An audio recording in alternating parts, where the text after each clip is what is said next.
Thank you. I would really love to be able to confine my discussion to 7 minutes, but I'm not confident that I'll be able to. Sorry, Mike and Jordan. And I'm going to abbreviate my own words in order to permit you to hear, allow you to hear the voices of some of the people we've interviewed in the oral history cluster. I think the oral history cluster is probably, and others may dispute this, it's among the most messy. It's highly emotional in a very immediate way, and it's time consuming. So I'm going to provide some answers to the questions posed. One is, the first question that I was presented with was about the ways in which, or the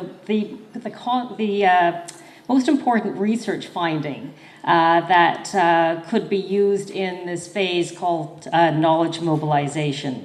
There are so many research findings, it's difficult to select just one, but within the context of this project, I think I would talk about the conceptualization of loss. And we talk about many different kinds of losses. And here, let me... Okay. And these images will be familiar to many of you. The loss of possessions, the loss of fishing boats, the loss of automobiles, and loss of various kinds of legal rights, citizenship rights.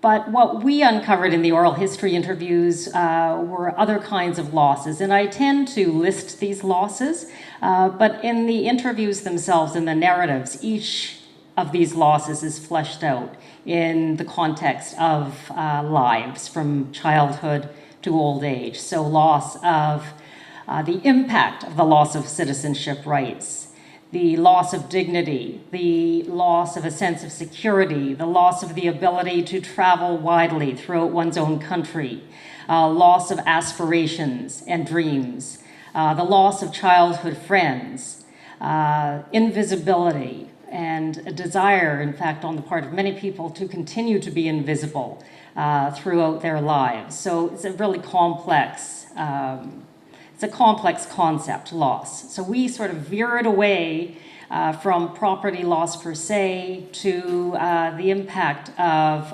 property loss and citizenship, the loss of citizenship rights, and the impact on individual emotions and individuals' lives. Here are just a couple of photos of Japanese Canadians with Hakujin, or non-Japanese Canadians, or otherwise known as white people, in their communities. Now, in answer to the second question about what kind of analytic theme or approach would I want to bring to existing narratives, and it's this: I would like to bring to a presentation parallel narratives. There are narratives of Japanese Canadians, and there are narratives of non-Japanese Canadians.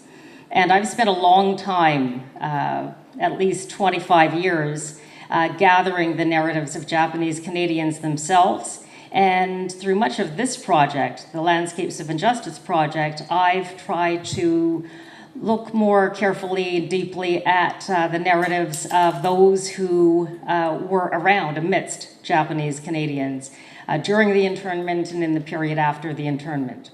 So there were people, childhood friends, for example. Many Japanese Canadian women were moved to Ontario from BC and did domestic work, took care of the children of Hakujin families, and formed long-lasting relationships with those families. This is a photo of some Japanese Canadians working on Premier Hepburn's farm in Ontario. And this is a photo that was given to us by Iola Knight, who was one of our narrators. This is an elementary school class. You can see the Japanese Canadian girls, and it's the Hakujin girls. So these parallel narratives, and I'm not going to go into a lot of detail in the interest of time, but these parallel narratives are something that I think could be a real contribution of this project. There are not competing narratives. They're not about blame. They're about understanding a very complex system of racism. Which leads me to the third question. How would I dream of this being curated, oral history, the oral history testimonies? I think, one, I would not want to lose sight of the racism, the racist context in which all of this happened. Two, I think in a system, a society in which there is racialization, in which there is a racial hierarchy, in which there are racial inequalities, we need to talk to more than one group, which brings me to the parallel narratives. Those who have racial privilege are very much a part of the society as well, and are a part of that, of the racism. I'm not saying that they're all responsible or guilty, but they play a role. And the third dimension that I would really want to be a part of an exhibition is, well, it's the voice itself. I would hate to think that the voices of individuals are lost. And I don't mean voice just in a metaphorical sense, I mean the actual voices. And to illustrate my point, I'd like to play a couple of clips, and if they do go on too long, I will abbreviate them. I can't remember. The gramophone you said probably stayed. I wonder if that gramophone did come to Beamsville. No, it couldn't have, because we went from Toronto, came to Toronto April the 1st, I think. My cousin Dennis was born that day. My aunt wasn't home.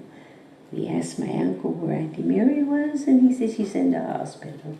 And it was April Fool's Day, and Uncle John was always a joker, so we thought he was kidding. But apparently Dennis was born. Yeah, that's Buddy's brother. So, no, we went to Toronto and stayed with my aunt. She had the boarding house.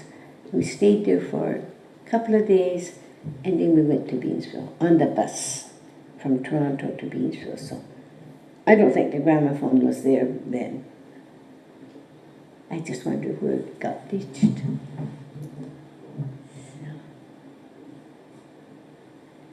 So that was about the only thing. I don't remember Mom having any.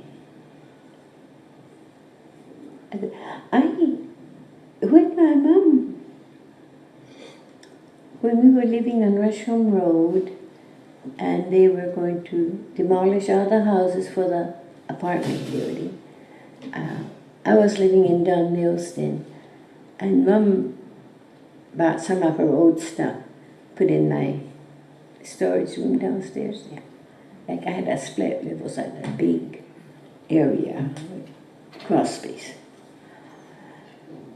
And I went through her boxes, and I came across some of those dolls that you use on Girls' Day and on Boys' Day.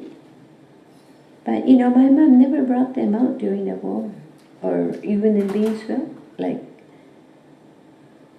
And May would be the Boys' Day, March would be the Girls' Day. I had never seen them until I ruffled through all her boxes. So she must have tried to keep something. But then she never observed the holidays, so the dolls never came out. So she didn't have much. She just had 2 or 3 dolls. That was it. But no, I don't. The only thing I know, in Vancouver, I had a Japanese doll, quite a big one. not those things, but a real doll with a kimono on and everything. And I don't know what happened to that doll. It may have gotten left behind in Vancouver because I certainly didn't have it in the movie. So I guess those are some of the things that got lost. But you think the dolls that your mother put in your home in Don Mills probably came from Vancouver? Oh, that doll didn't come, but a few of the, what they call seku dolls, came. Not many. There was a couple from the boys and a couple from the girls' festival. That was it. But as I say, she never displayed them afterwards. So, Did she observe the holiday the March the 3rd and May the 5th. up until leaving Vancouver? Or I wonder if it, at one point, maybe they were trying not to be too Japanesey. Especially in Beamsville because it was a white community. That's probably why she never brought them out. Yeah. And just quickly, and by the way, Yeah, Dad grew up in Maple Ridge Quickly, through his about one whole other. school years. And the school pictures of my dad show that a large number of kids in his classes were Japanese. We have some china and other items that may be from Japanese families in the Maple Ridge area. A Japanese family that were neighbors of my grandparents.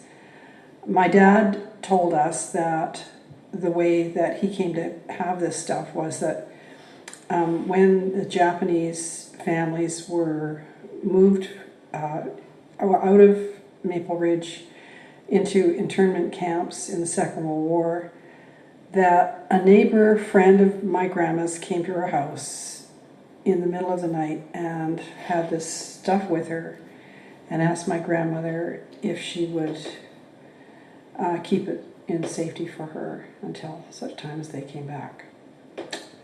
So, and they didn't.